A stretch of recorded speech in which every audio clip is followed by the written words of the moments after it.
Okay, so welcome everybody, and thanks for joining us. And to those of you who are joining from BC, sorry it's so early for you, and and it's probably perfect timing if people are joining from the East Coast as well. We had a pretty good response to this, so it looks like we have people joining from across the country. And so this workshop is focused on resources for climate change education at post-secondary level. And with the idea of not like I'd like to share some resources. We've got things to share with you, but we recognize that probably a lot of you also have resources that you've come across, you've used, you've tried, that you've been able to use to integrate climate change education into your curriculum. So this is the focus. We made it as a workshop, not a webinar, so that we could have some sharing. And I'm hoping that we don't have to do breakout groups, that we can just have everybody stay in the same room so we can maximize sharing across disciplines too. Okay, so I'm sharing my screen already, and you can see that's me there. I'm Michele Martin. I'm a climate training program specialist, and I coordinate climate change education and training initiatives at the Waterloo Climate Institute at the University of Waterloo. And my email address is there, and I'll post it again at the end as well. So go ahead, introduce yourselves in the chat. Okay, now, you know how you like test things out and they work and then I'm just looking to advance my slides here. Okay, here we go.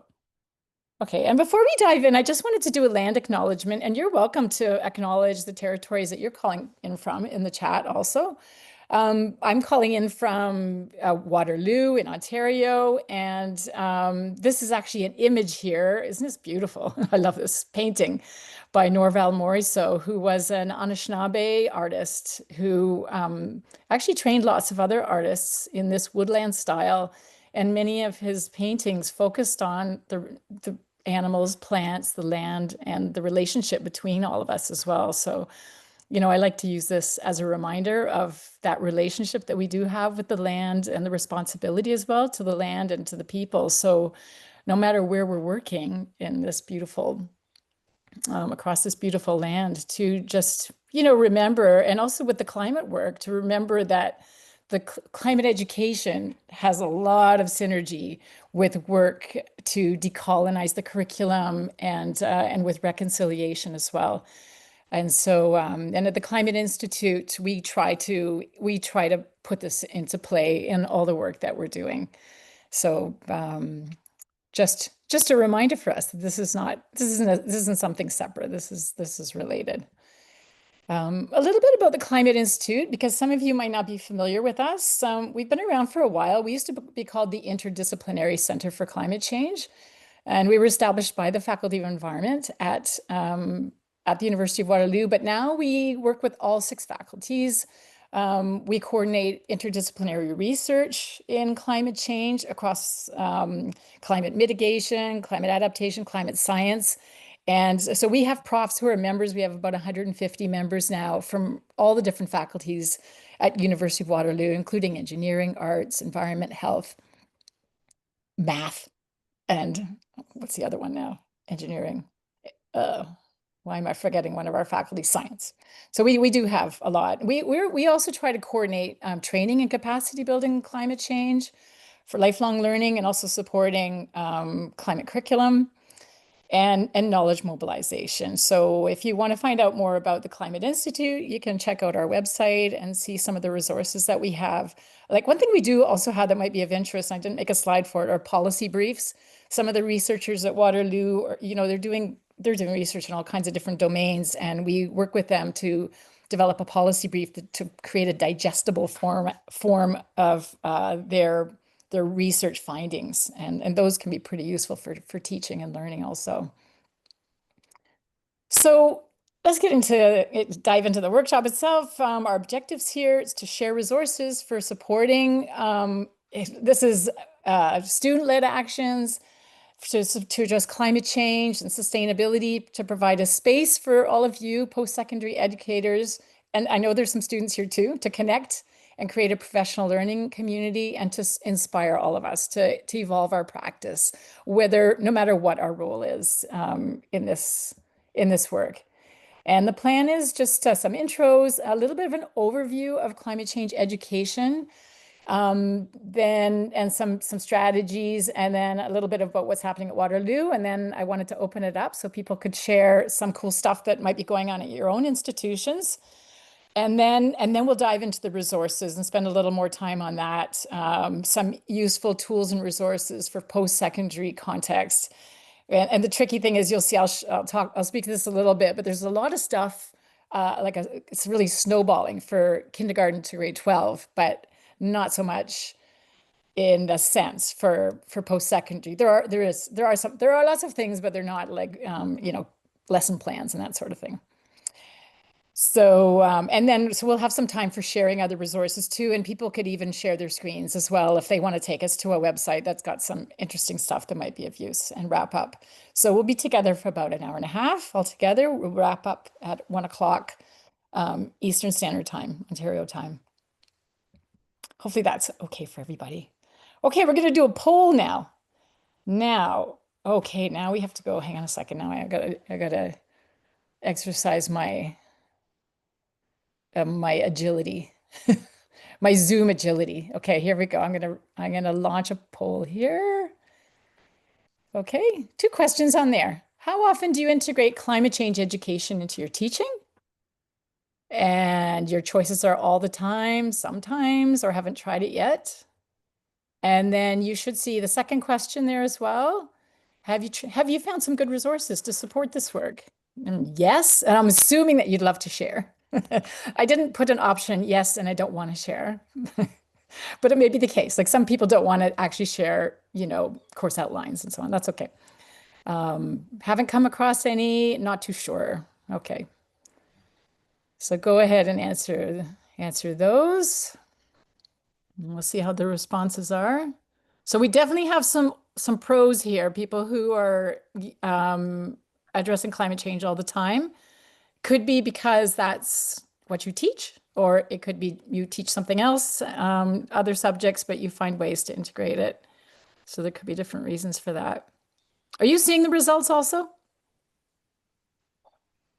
No, okay. It looks like about half the people have participated in the poll.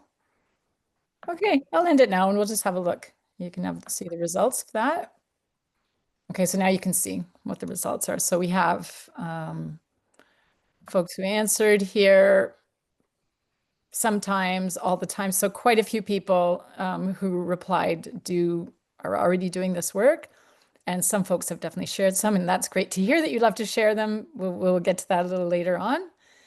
And some people have not come across things, and some are not sure. So hopefully by the end of the webinar, everybody will actually, you might even feel overwhelmed, because there is a lot of stuff out there. Like I said, not really lesson plans, but okay. Okay, thanks everybody for participating in the poll. Okay, let's get into climate education. And I'm going to share the slides with everybody. I'll send an email out after the webinar sharing the slide deck. And you'll see as I go through the slides, there are lots of QR codes to help you connect to. And I think Anushka will also try to share some things in the chat, some of the resources that we're sharing. And of course, you're welcome to share things in the chat too. Comments and sorry, there we go. You go ahead and share comments, share resources, that sort of thing. Okay. And if I don't see things, I'm hoping that Anushka will help. And is everything going okay with the screen sharing? I got a message from Anushka. Everything's good? Okay, good. Excellent. Okay, so one of the points I wanted to make just here is that's a little infographic that I found about the results of the Intergovernmental Panel on Climate Change's assessment report, the 6th one, showing the results. And there are all kinds of things like that out on the web as well. So that's like kind of a nice little summary of the findings of that last report that basically concluded that we're like we are in a climate crisis. Things are pretty bad. But at the same time, there was quite a lot of emphasis on scaling up technologies and approaches and, social movements where there's sign for hope for the future. Um, so those resources themselves from the IBCC are good resources too. Just in case somebody's like really new to climate change education, I just pulled out this definition from UNESCO. What is climate change education? It's a kind of education that helps people understand and address the impacts of the climate crisis, empowers them with knowledge, skills, values, and attitudes. And then the important bit is needed to act as agents of change. So the point of all of this is that through climate change education, so in this context for this workshop today, we're talking about our target audience are our students in post-secondary programs. We want to help them act as agents of change, to have the skills, the values, knowledge, and like the mindset to be able to do that. Another place to find some guidance on climate change education is the North American Association for Environmental Education. And like many things, these types of guidelines that you see on the right there, they're often really lean into, middle school, high school, and even elementary education.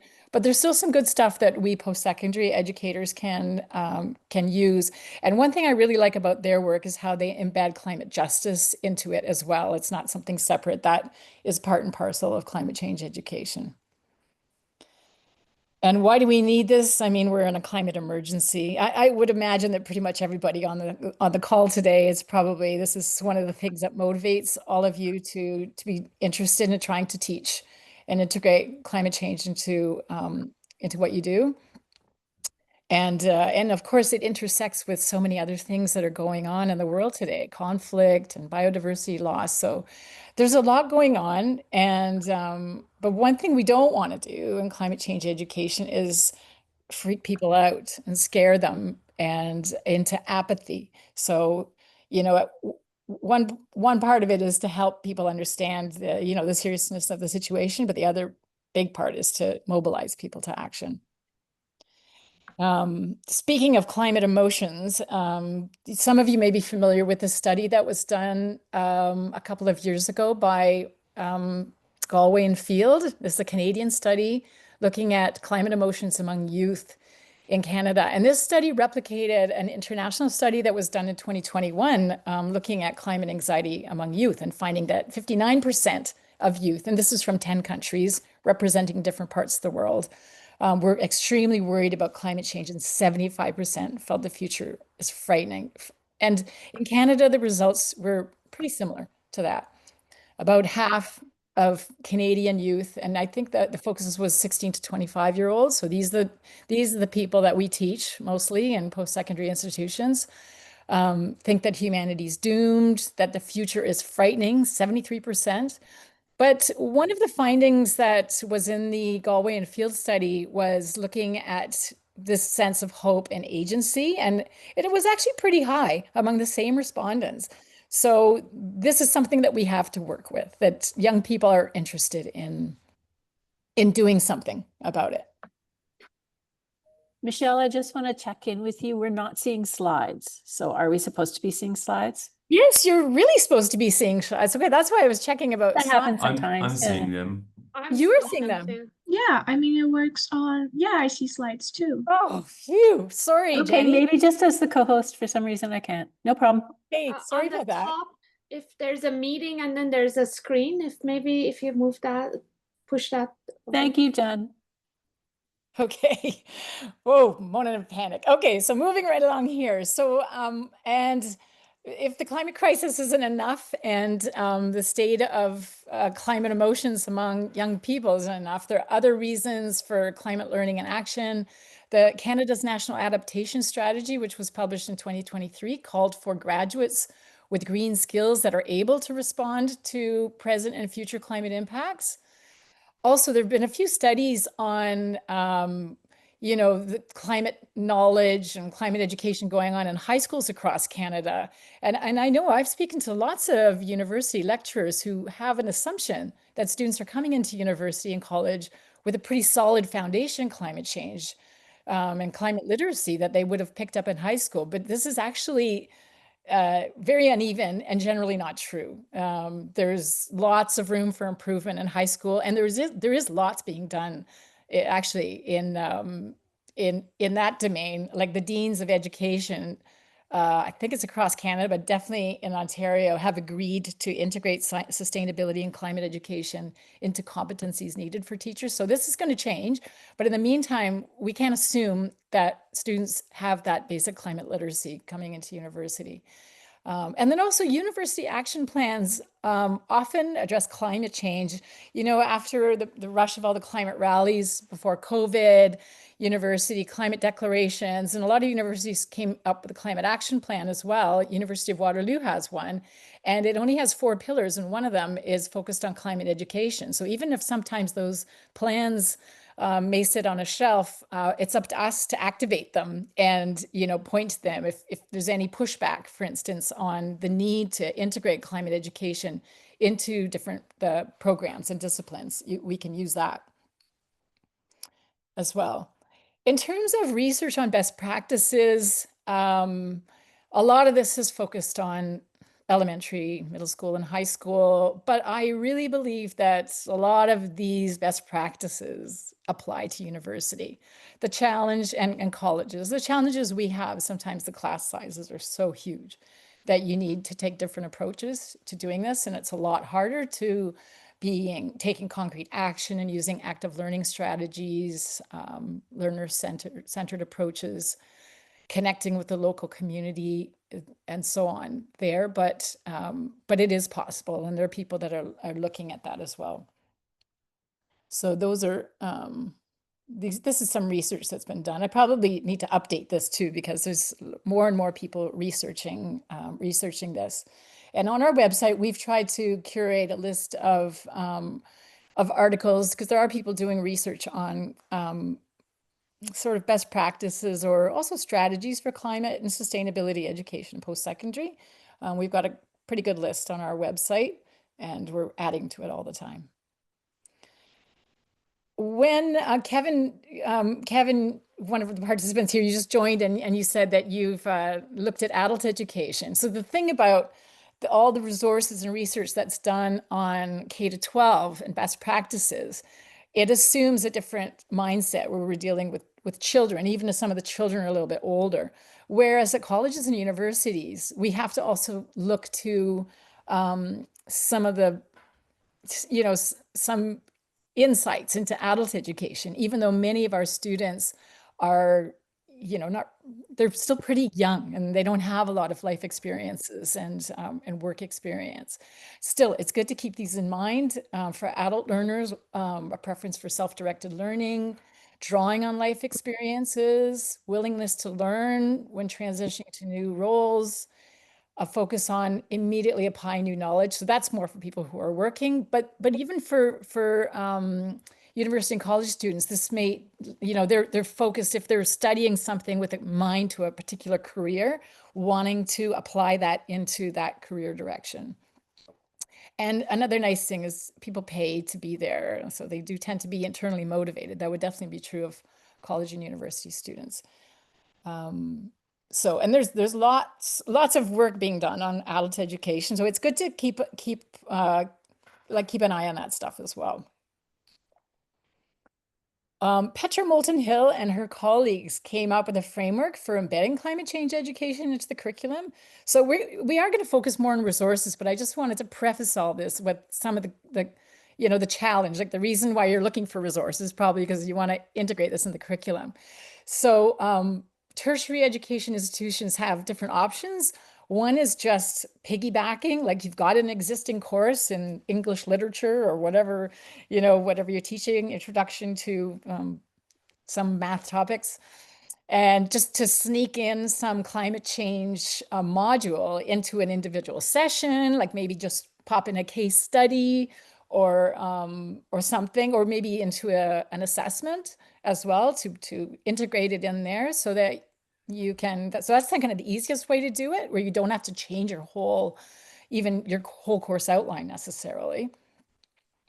The other one is mainstreaming, where you might require all the students in a certain program to take a foundation course in sustainability or climate change. or have a common module.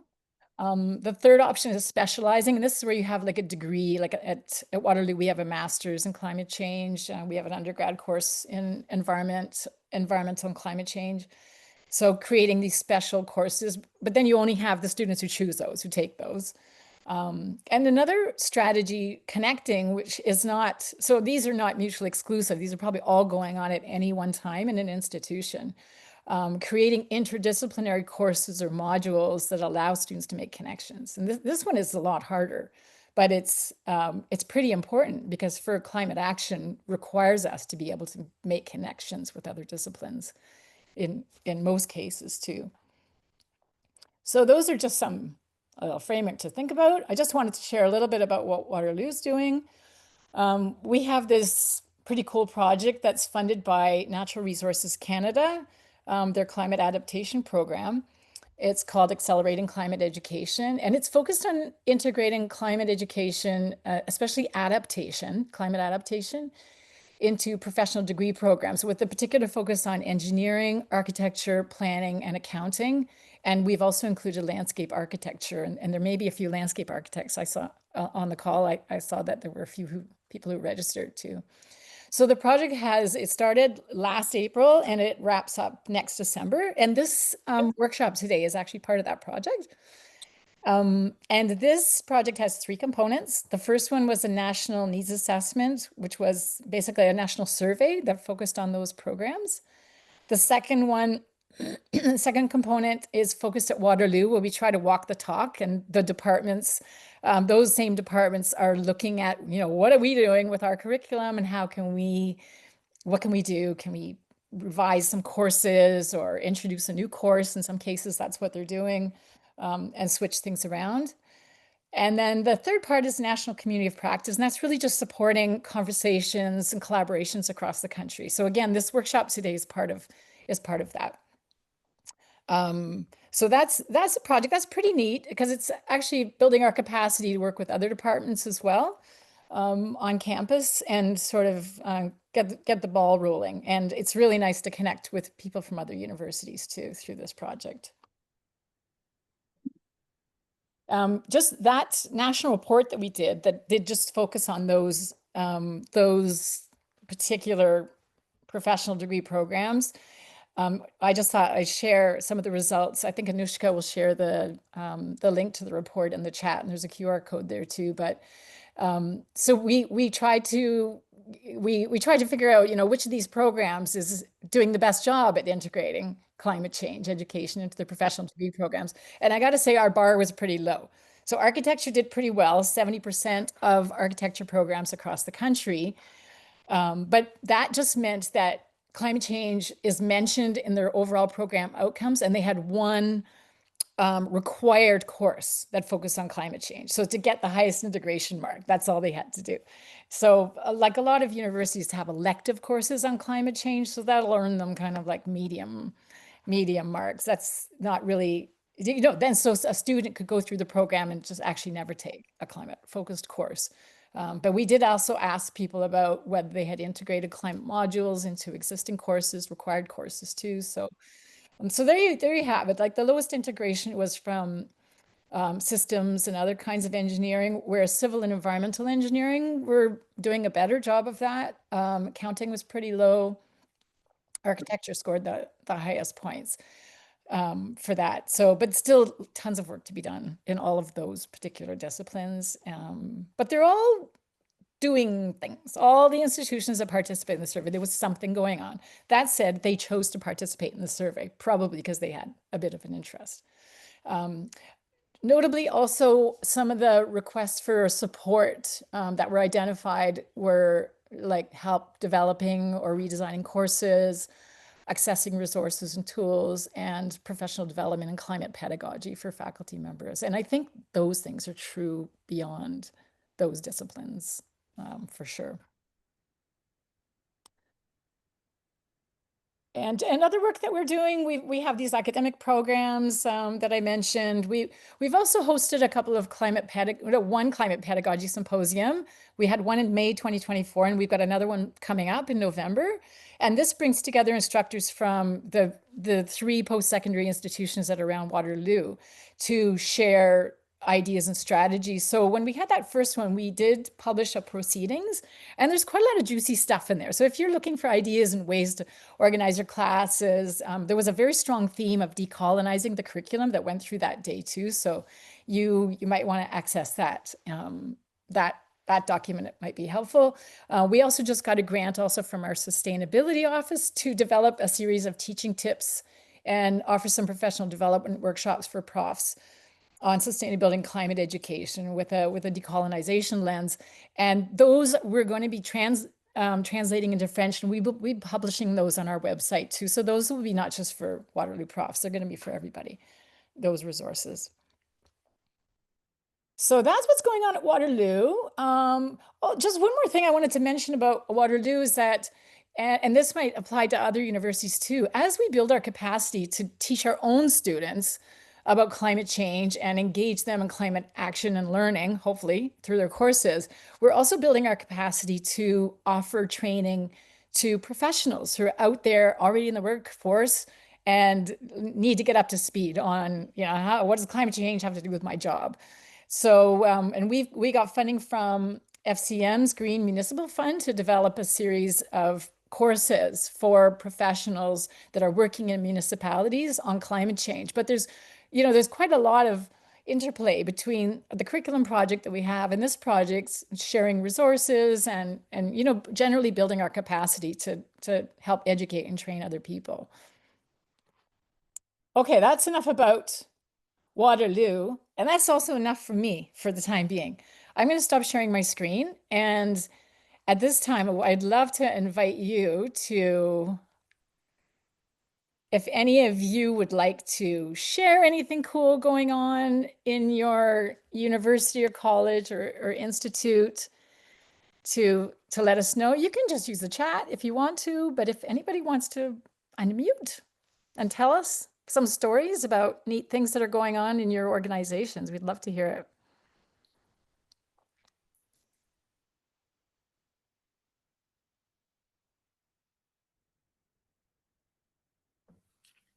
Hi, Michelle. Since nobody's talking, I'll jump in. Hi, Hi, everybody. So, as in my intro in the chat, I've been doing this kind of stuff in climate action for about 7 years now through Royal Roads University's Resilience by Design Lab. And I think one of the principles that we all should be talking about on this is to create open educational resources around whatever we're doing, because it's very expensive to develop curriculum. And if you can pull down out of press books an existing course on nature-based solutions or on how to integrate climate action into your accounting and business school practices or whatever, you get at least 50% of the way along the development model of new curriculum. And so I'm a big believer in sharing resources on something as obvious as climate action curricula.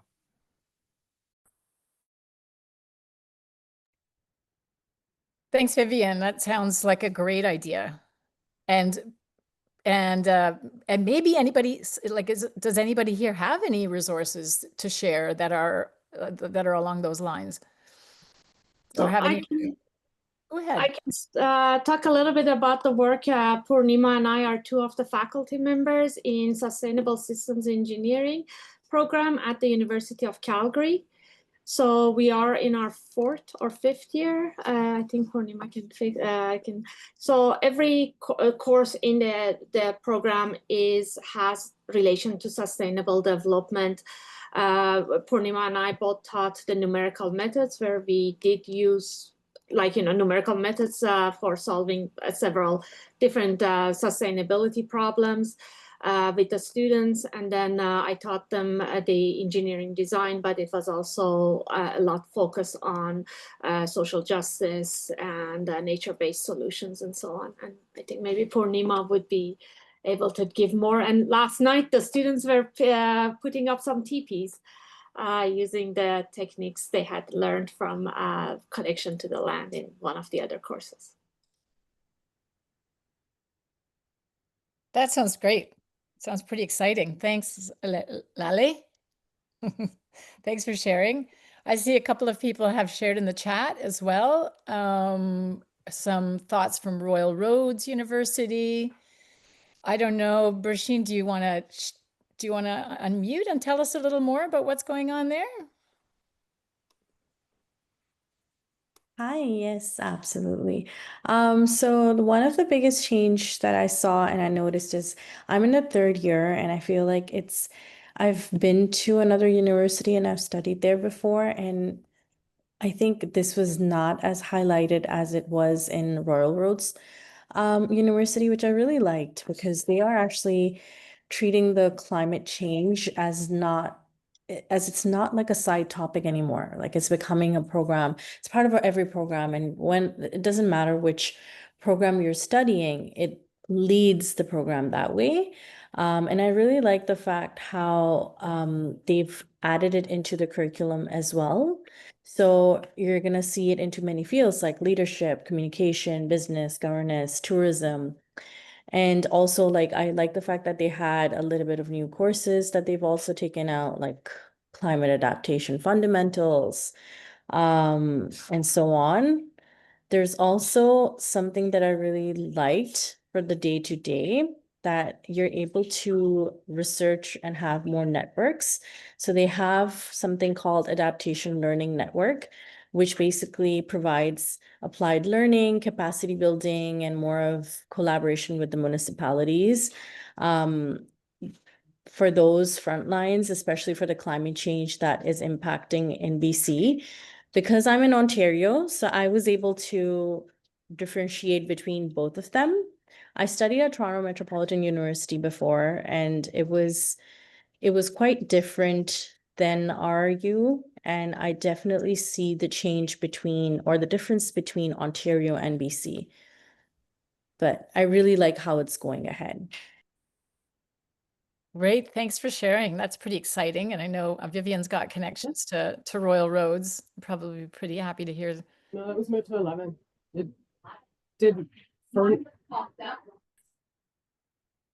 Did anybody else want to share? I see lots of comments in the chat. There's also a pretty interesting question from Christopher Bennett about professional programs and the need for accreditation and competencies. I don't know, Christopher, if you want to speak to that a little bit. It definitely is a consideration. It's part of the reason why we focus that ACE project on those programs, because they have a serious constraint. Sometimes it might be just also, you know, culture or folks that are used to teaching in a certain way to meet those criteria, the competencies that are defined by professional bodies. But the trick is finding the way in and around them, and also getting those professional bodies to actually change those competencies so that they are more clear about the need for climate skills. But Christopher, go ahead. Yeah, no, I'm happy to talk about it. So I'm not a program director, nor am I an accountant, but if I keep it up, one of those things might happen. It stood out to me that that number, the accounting departments or programs were less successful at including climate change education. In my opinion, or my view, accreditation bodies are a mixed bag, because the AACSB, the business one, for example, does care about sustainability to some degree, but it cares about 75 other things that have been there longer. And so change happens very slowly.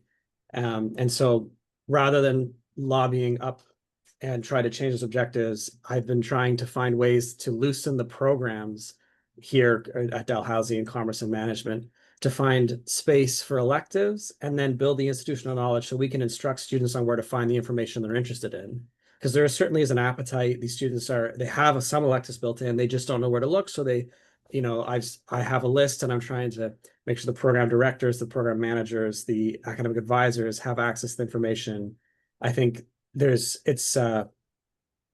I guess it's just a way of trying to make the programs more interdisciplinary without actually changing the programs, which then becomes very difficult.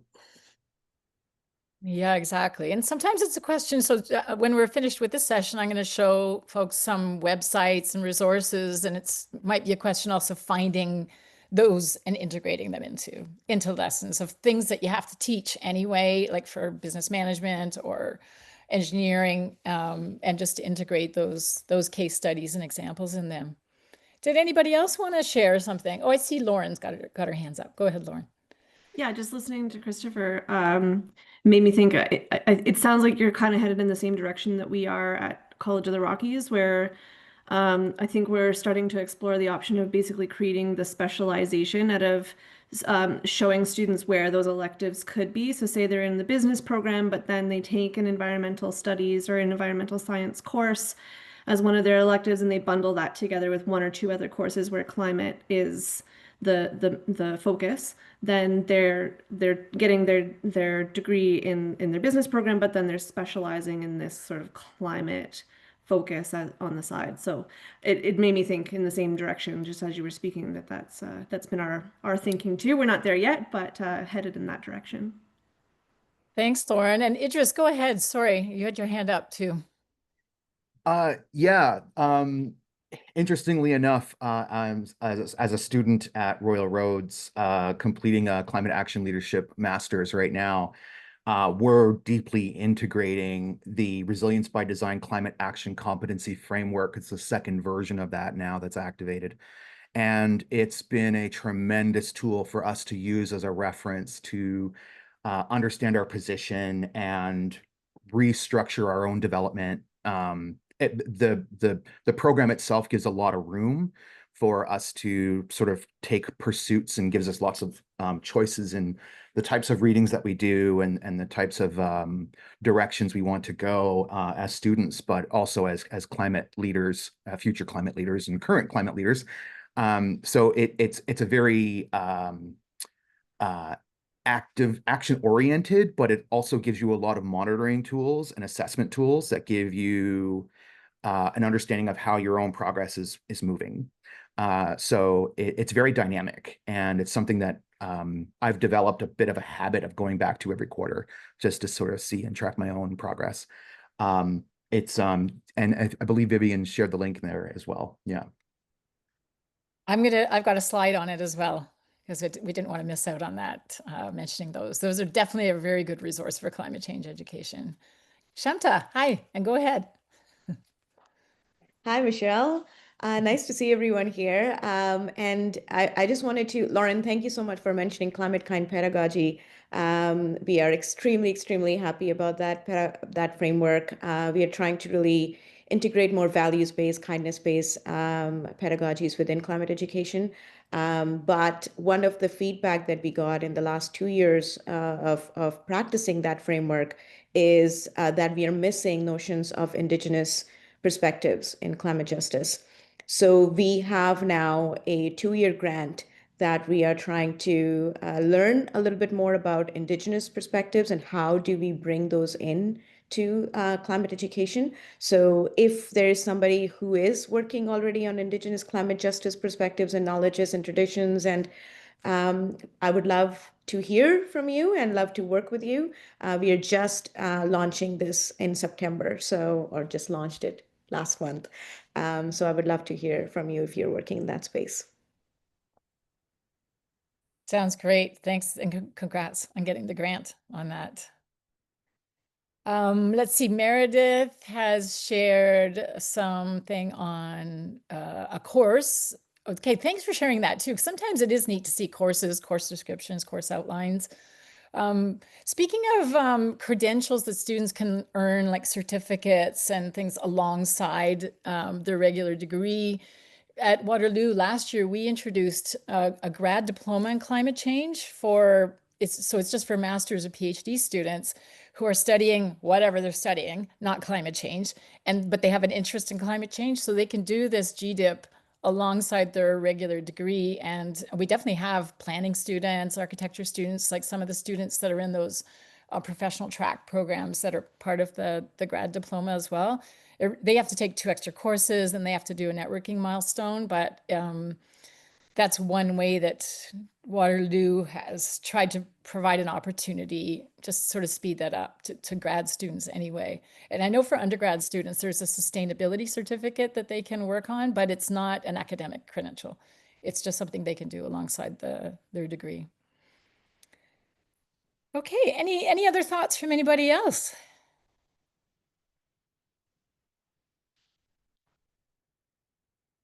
Okay, I think we'll move on, and you'll have more chance to chat too, because we're gonna come back to the other session that's more focused on resources as well. So I'm gonna go back to sharing my screen.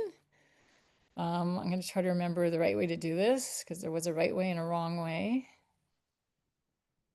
Are you seeing that? Yes, we can see it. Okay, great. So I can see okay.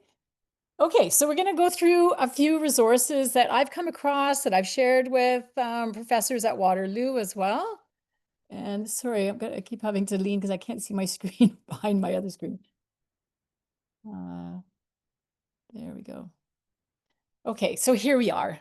The wonderful climate action competency framework.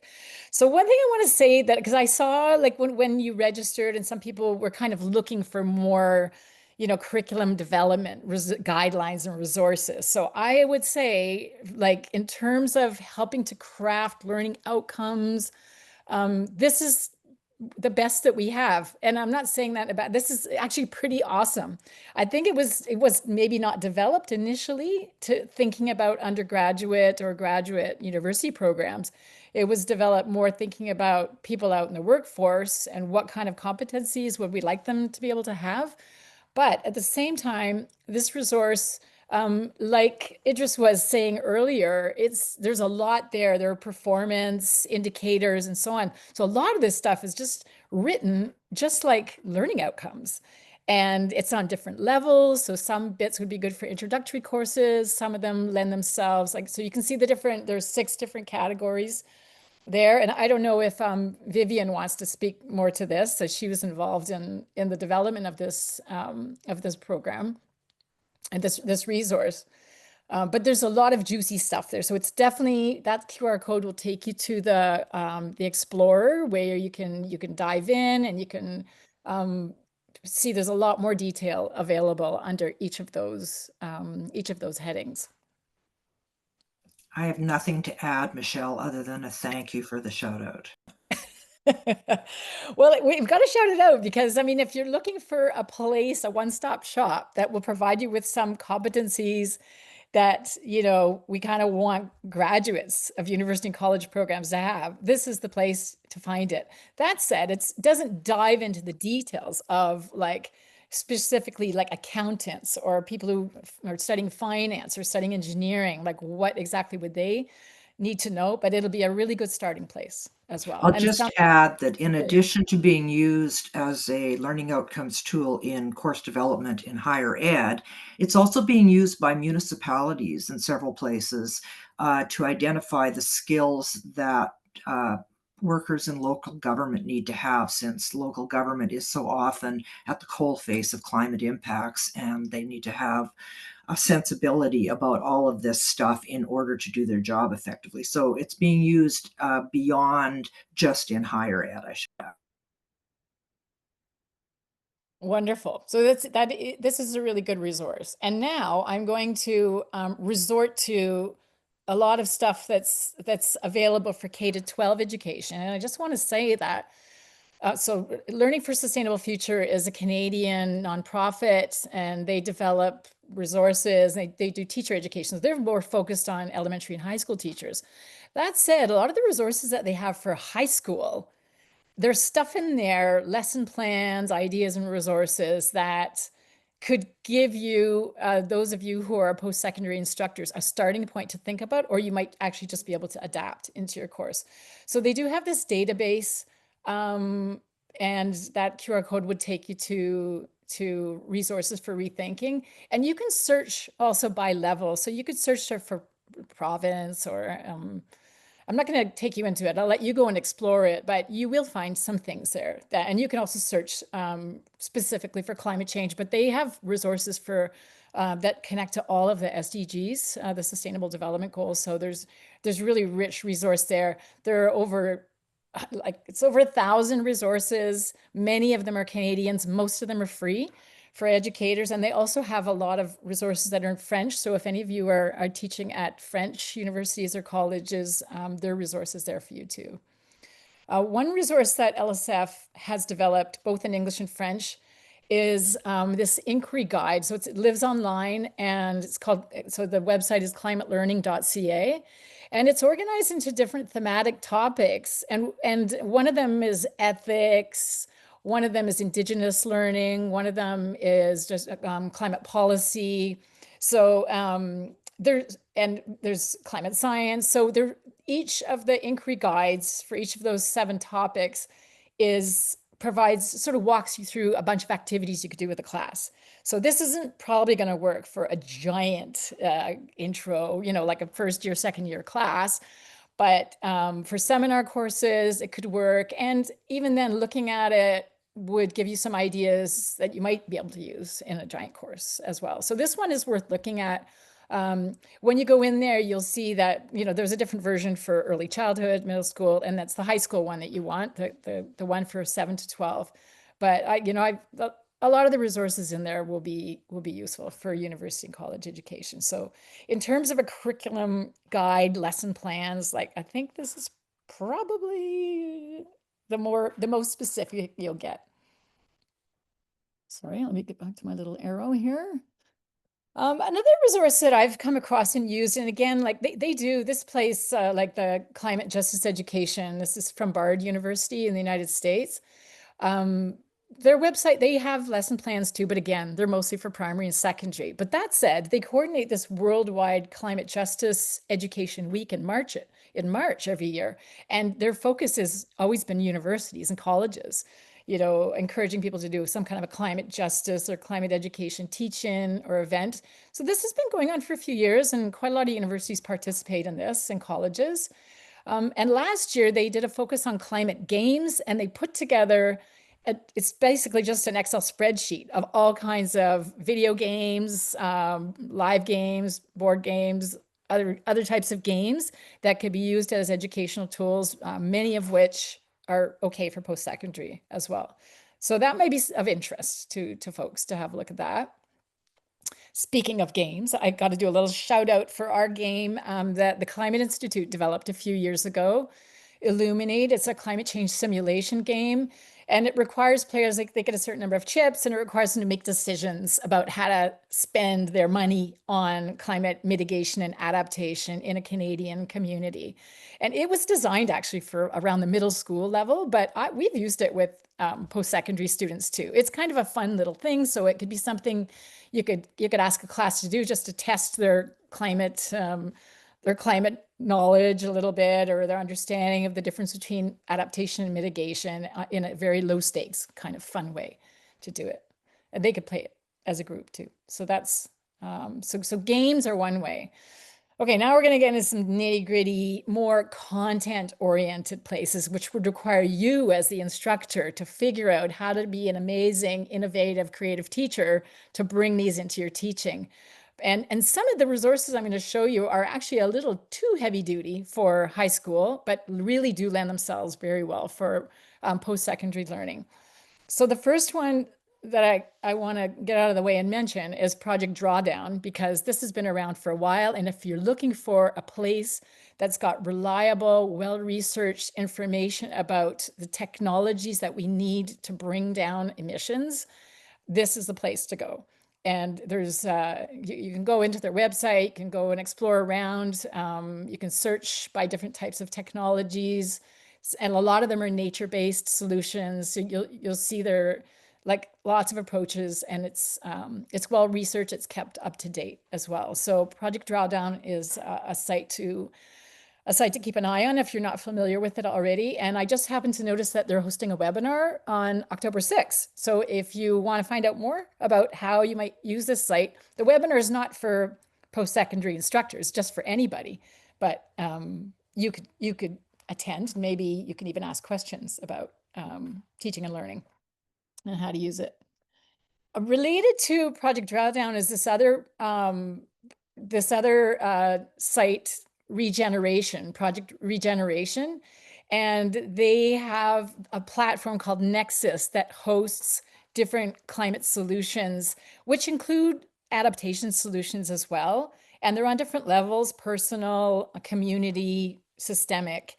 And there's a place where people can add in and share projects that they've done themselves as well. So it's a live, ever-changing platform to find out about different types of climate actions. And this is one of the big things in terms of dealing with climate anxiety and emotions, is to show young people that there's actually a ton of stuff being done. So this is a good site for that. Project Drawdown is more, this is what could be done. Nexus is more about, this is what is being done. Here's some examples of it. So it's a neat site to go and check out. Next. Okay, coming closer to Canada, if you are looking for climate data, climatedata.ca is a great website. And I was thinking maybe I will just take you there to the website just briefly. So what did we say I have to do? Escape. There we go. Okay. So here's climatedata.ca. And you can, so it's climate data. So if you're looking for data, you want an interactive map to explore what's happening with climate projections across Canada, you can use this website. And this site has been developed for professionals too. So it's, obviously high schools, they could get into it, but it might actually be more useful for if you have students who are doing climate research on climate science. And you can play around with, over on the left here, different types of regions. Like if you want to look at them by health regions or watersheds, you can do that. You can play around with different time periods as well to look at changes, and different variables as well. So it's, these are the kind of things also to let your students play around with them, but just know that you can find, this is a good source to find reliable data. What's next on our list here? Oh gosh, how do I stop from presenting from the beginning?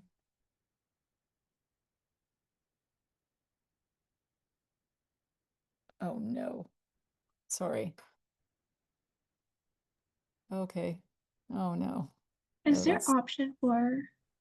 well, I don't know if there was an option for, anyway, here we are.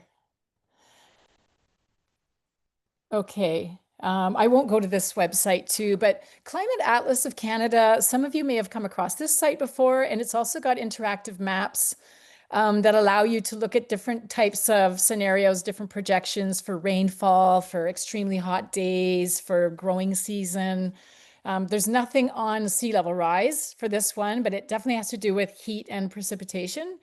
And you can look at different scenarios, and you can zoom right into different communities in Canada. So if you want your students to look at your own community and what are the climate projections for that community under different scenarios, like we're not doing anything about climate change scenario, or that we've tried harder to reduce emissions scenarios, they can choose those different scenarios. And then they can also look at what's going on in other parts of Canada.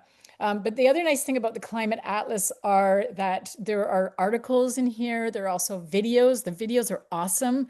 They're just that perfect length for a class. They're usually like 5 minutes long, really juicy, lots of case studies in there. They're really well done. And there's also a focus on Indigenous work. So this is a very nice website to go and poke around. And Climate Atlas of Canada was developed for educators. I think they had more high school educators in mind, but it's definitely a great resource for post-secondary, and a lot of municipalities and other professionals use it too. It's a really nice resource.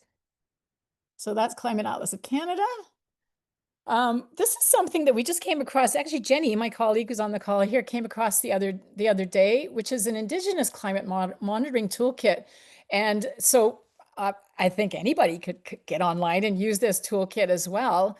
But the nice thing about this, one of the nice things about it is not only is it, if you're interested in engaging your students in climate monitoring, you could go in there and get some resources and see how they're doing it from an Indigenous perspective, but also there is a map of projects. And so if you're looking for case studies of different communities across Canada that are doing climate monitoring, you can pull out and have a look at one of these. And there may be some that are near to where you live. And if you want to build up a partnership and connect with people, it'll give you an idea about who to connect to, who's doing that work. And in terms of what Shamta was saying earlier, like thinking about how to integrate Indigenous perspectives in, definitely one way is looking at case studies and just showing that Indigenous peoples in Canada are very, very much interested and on top of this. Not well, I don't think any of us are on top of it, but they're definitely very much part of the conversation about climate action. And there will be a lot of resources and things to learn there. And in terms of Indigenous partners, like I've just pulled out a few national organizations, or in the case of the Indigenous Environmental Network, that's more of a Turtle Island-wide network. But these organizations are also, Indigenous Climate Hub are the ones who have that map that we just looked at.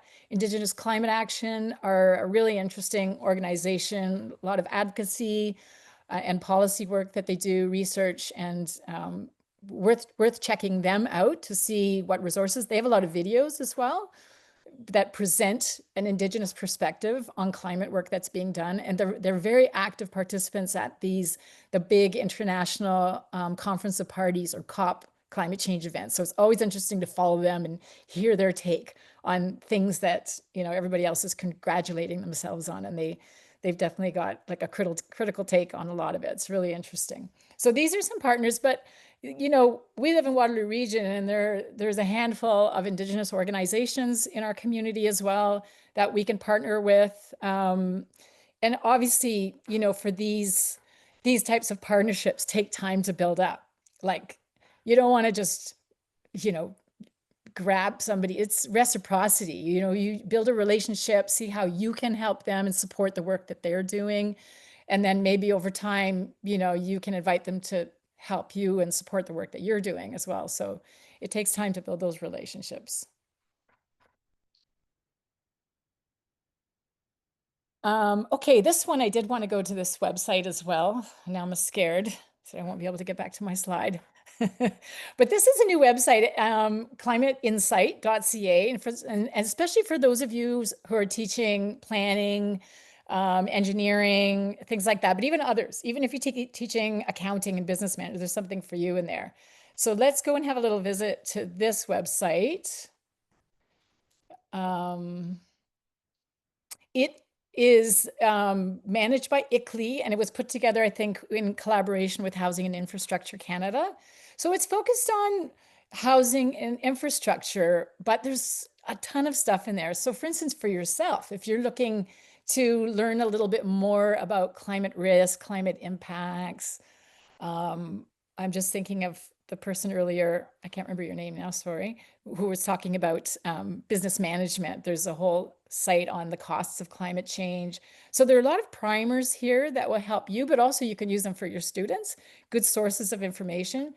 ICLEI is about to overhaul this website that they only just launched in December. So it may not look exactly the same as this next week, because they're actually launching the new version of this next week at their Livable Cities Forum happening in Halifax.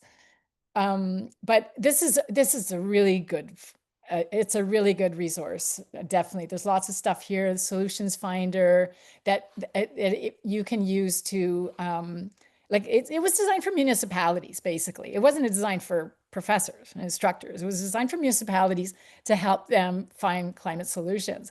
But instructors can use it and build it into your courses. And on building codes, yes, thanks. So there's lots of stuff in there, lots of stuff in here. Idris, is there anywhere you want me to go to here in particular?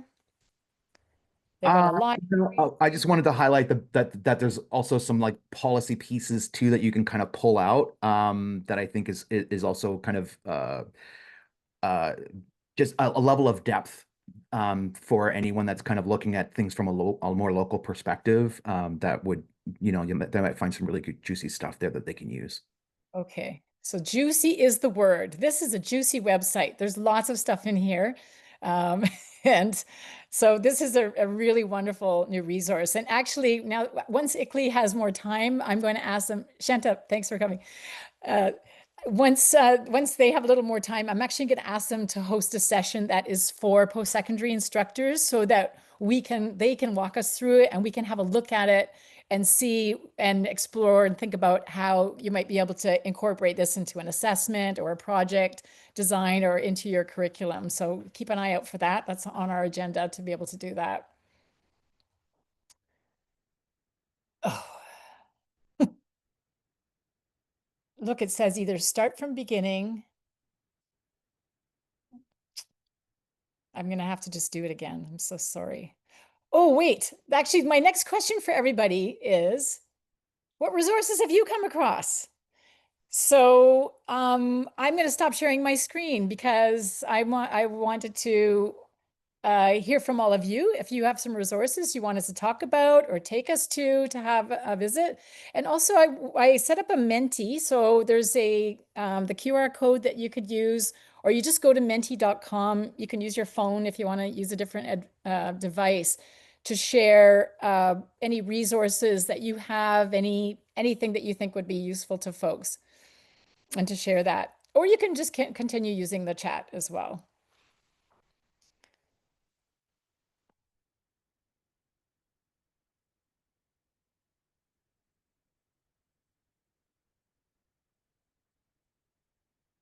Maybe I'll stop sharing my screen for the time being.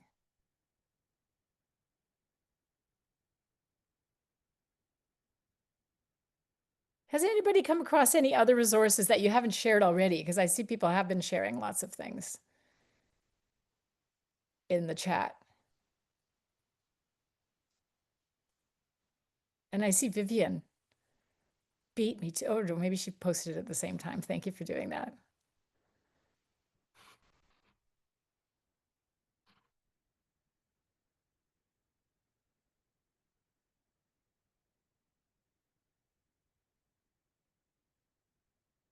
Okay, I don't know if people want to use the Menti.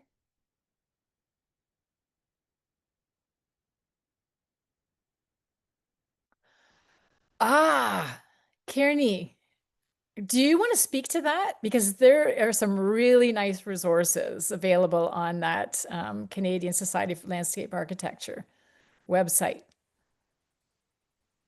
Hi, yeah, I can't speak too much about it. It's new to me, but I was really excited to see that it's kind of, in terms of professional development, offering these webinars on more, how do we think about mitigation and adaptation in landscape architecture.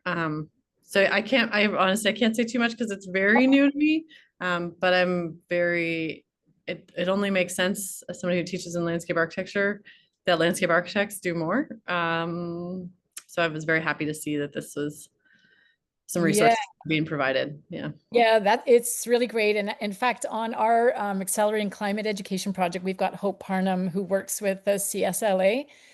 She's on our advisory group. And so I've gone and snooped around on their website, and there are a lot of resources. And I would say there probably a lot of stuff that would be interesting to non-landscape architects there as well, because it's about landscape management, but on a large scale. So if you're teaching in sustainability or ecosystem restoration or anything like that, you're going to find lots of stuff. And they do have this webinar series, but they also have best practices and guidance documents on their website for climate adaptation, particularly, that are really interesting. And okay, so let's see. Thanks so much, Kearney. And if anybody else wants to just unmute and share, and I think actually you could even share your screen and take us somewhere if you want to.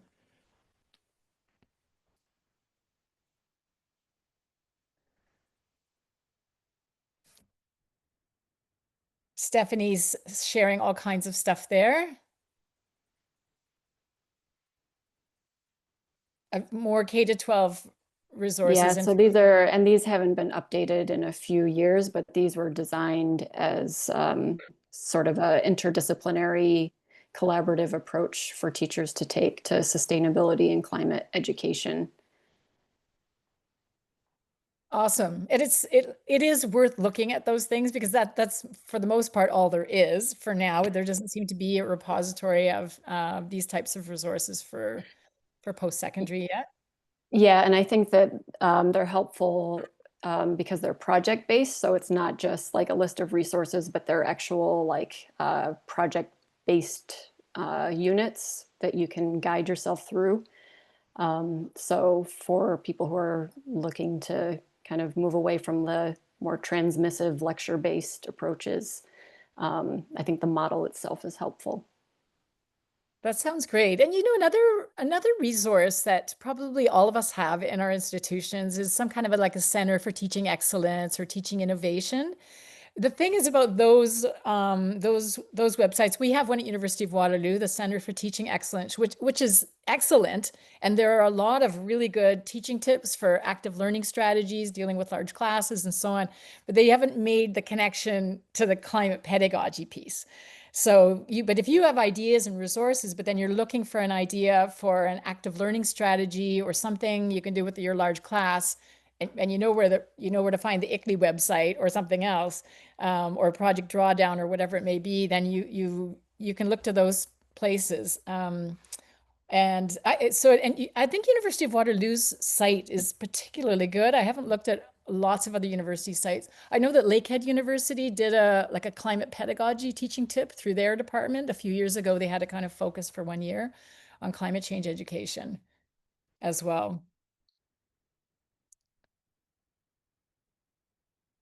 Lots of good resources here, games, climate center, okay. So not so many people using the Menti, so I think I'm gonna abandon the Menti, but one person did share something, which I will see if I can copy. The person who shared the thing in Menti, IOP Science, iop.org, do you mind just sharing it in the chat? And I will let's just forget about the Mentimeter. Sherry Ann, thanks. Oh, did you? Okay, perfect. Okay, I'm abandoning the Menti now. I'm going to close it. This is working well in this. So sorry, I see somebody's got their hand up, Lauren. No worries. Yeah, I just you were sort of calling out centers for teaching and learning, which is an excellent resource to point people towards. I would say, so I identify as an educational developer. I've been working in that field for many years. I met Jenny wonderfully through that kind of network. I would say as educational developers, we're actually really in the early stages as a community where certain institutions are taking a greater lead in having those types of resources available within their centers or on their center websites. But I think that there's just so much potential, and that's why I'm really grateful for a session like this, because to curate that for our own faculty, to be able to then share that out when you do approach your educational developer or teaching and learning team. And so I just to end by saying, if there's anyone on the call that is also an educational developer or in a center for teaching and learning, I'd love to connect.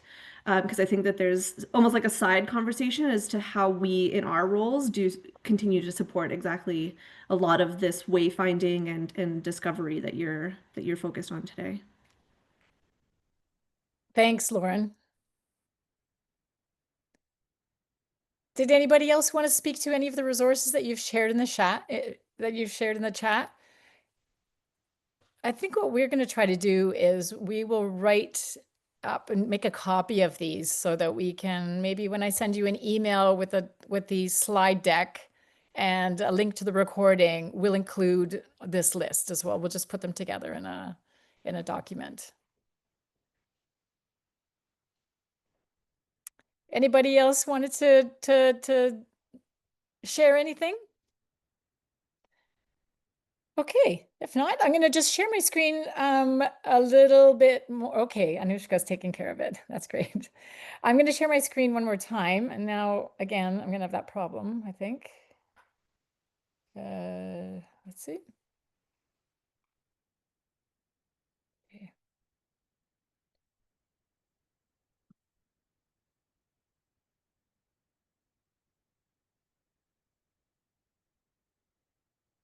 Are you seeing, what are you seeing? Are you seeing my We can see screens? your slides, but in the non-presentation format. You might try the very bottom of the screen, you know, the little podium on the bottom right of the slide. Uh-huh. Oh, You yeah. can just go on the slideshows on the top menu. How's that? Perfect. There. Oh, good. Better late than never. We're almost done. Okay, I had a couple of other resources I just wanted to mention to people that I think are pretty useful as well. If you're looking for sort of articles, executive summaries that give you a snapshot of what's going on in Canada, where Canada's at, you know, because Canada, obviously, we're part of the Paris Agreement and everything.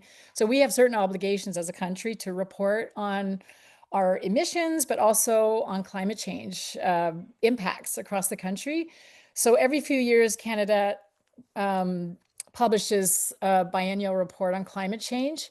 And there's lots of good stuff in there, lots of good stats, lots of good graphs on our greenhouse gas emissions. So that's focused on greenhouse gas emissions and climate mitigation.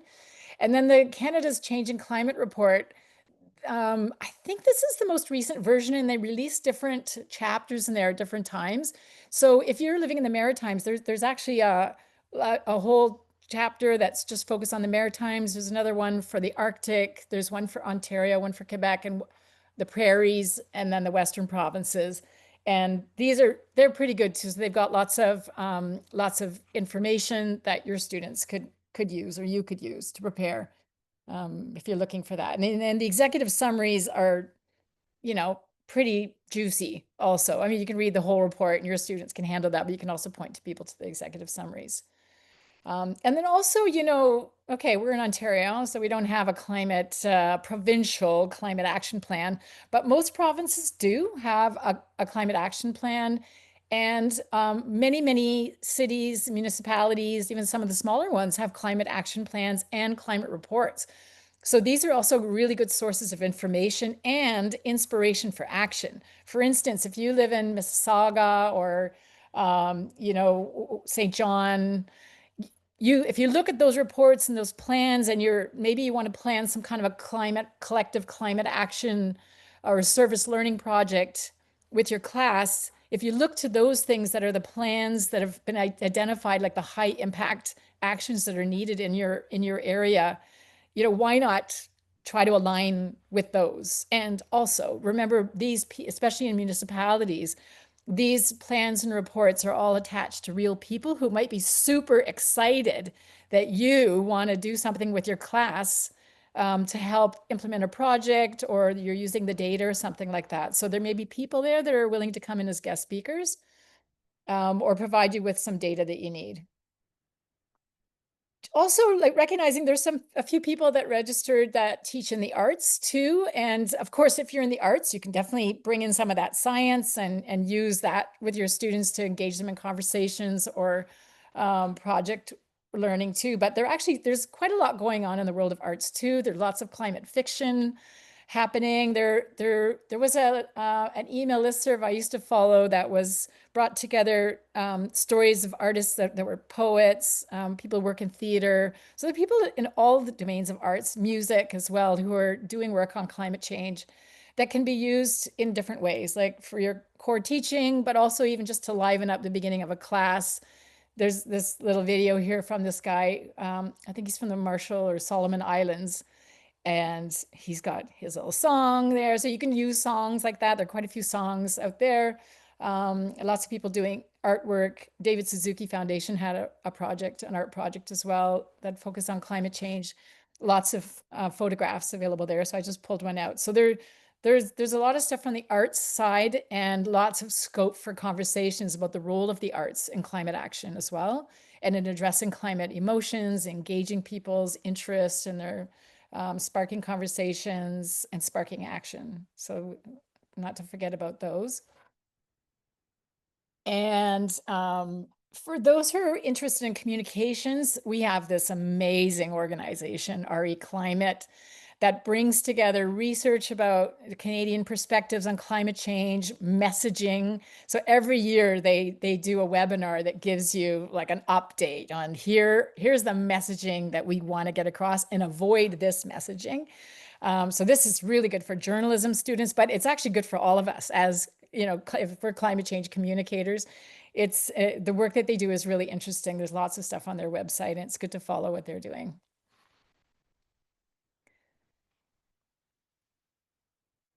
Thank you, Kearney, for sharing a youth music video. Very nice. So please do go ahead if this is sparking some ideas of like books you're reading or whatever, music videos that you like to follow. And and also and speaking of videos too, like if you do teach communications classes, asking students, I actually taught a class in global studies, and I asked the students to watch a kind of apocalyptic film, and they had to do a movie review. So they could choose one of several films, and they did a movie review on that. Just a few other useful resources. There's some stuff on climate emotions. There's hot off the press. I just got an email, I think last night, about this new climate emotions book that's coming out of Learning for Sustainable Future and Wilfrid Laurier University. It's in K-12 education, but I had a quick look at it. There's definitely a lot of stuff that we can keep in mind for post-secondary as well. And there's that other work that's being done by the Climate Psychology Alliance. Same thing. It's K-12 focused, but it's got useful stuff. And in terms of climate communication, that psychology of climate change communication is kind of an oldie but a goodie. It's got some really good guidance there about how to plan climate communication campaigns or initiatives. So if like an assignment that you're giving to your students is to, develop some kind of a project or campaign, and there's a communications focus to it as well, that's a good resource to use. Okay.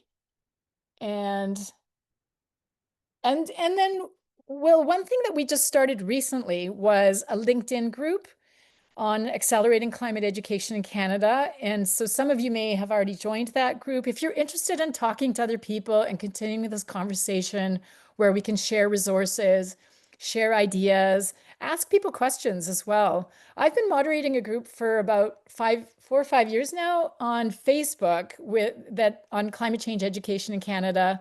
But it's mostly people are more concerned with children and youth education. And so we started this LinkedIn group as a forum for post-secondary educators to come together, and other people that have a stake or are interested in this. So please feel free to join this LinkedIn group, and let's use it as a forum to continue to add, share ideas and share resources as they become available.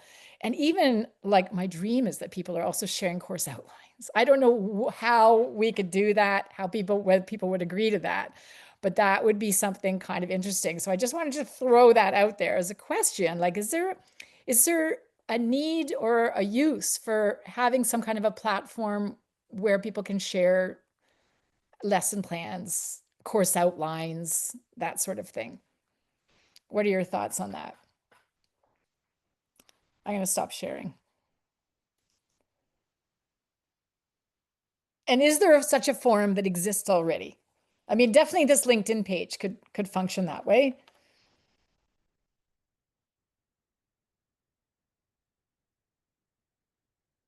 Would you, as those of you who are instructors, would you ever share a course outline? And I know, because I know not everybody's into that, it's sort of intellectual property. This is ties back with Vivian's proposal earlier to have these open education resources. A direct link to the LinkedIn group here. I'll add it. Feel free to unmute if anybody wants to share any other thoughts about like what kind of forum could we use to moving forward to be able to keep in touch. I'm just looking for the LinkedIn group and I'll share.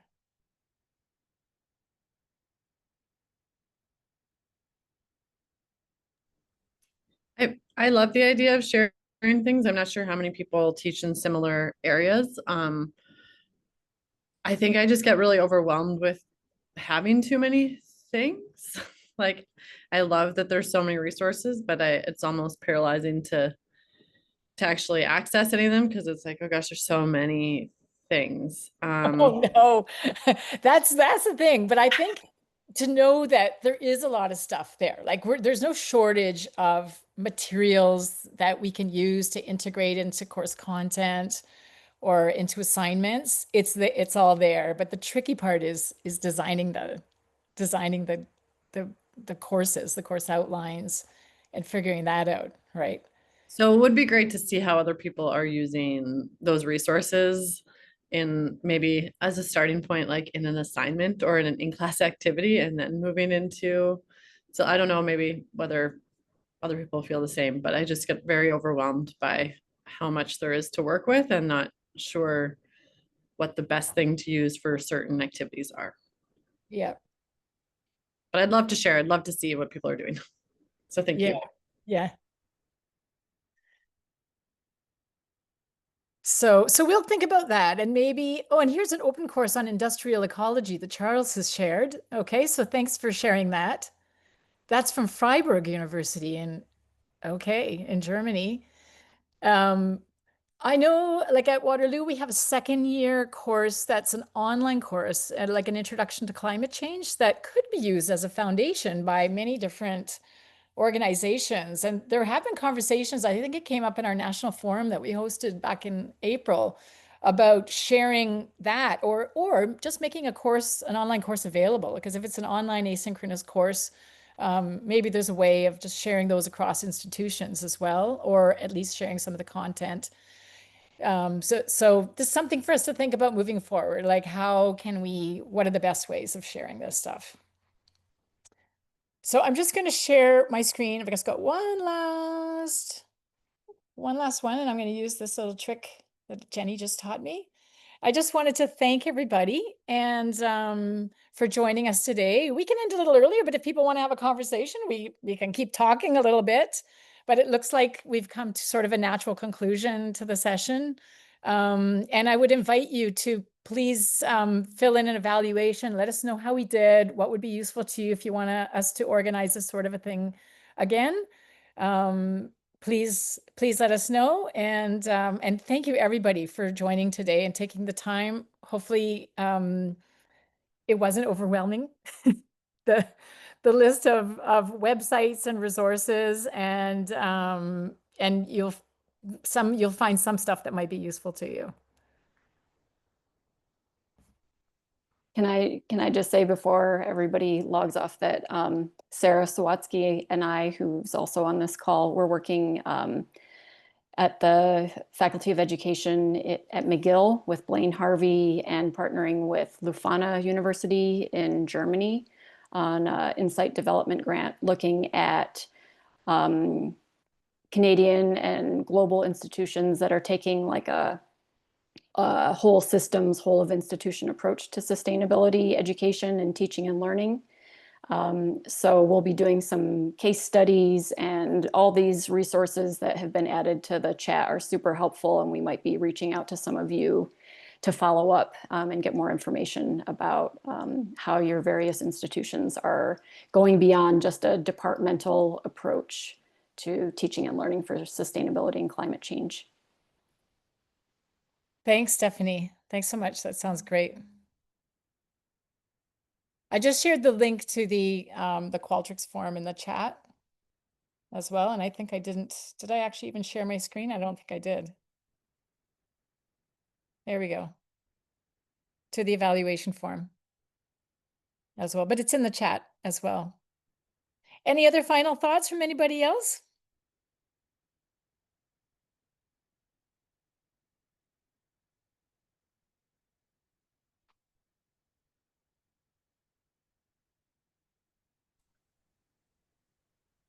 Awesome. Okay, thanks everybody. Thanks for joining. And we hope to see you again soon at our next webinar. And we are going to have a national forum in around the end of January, early February. And it's going to have more of a focus on engineering, planning, accounting, and architecture and landscape architecture. But other folks are welcome to join. They did for the last one too. See ya. Bye, everybody. Thank you.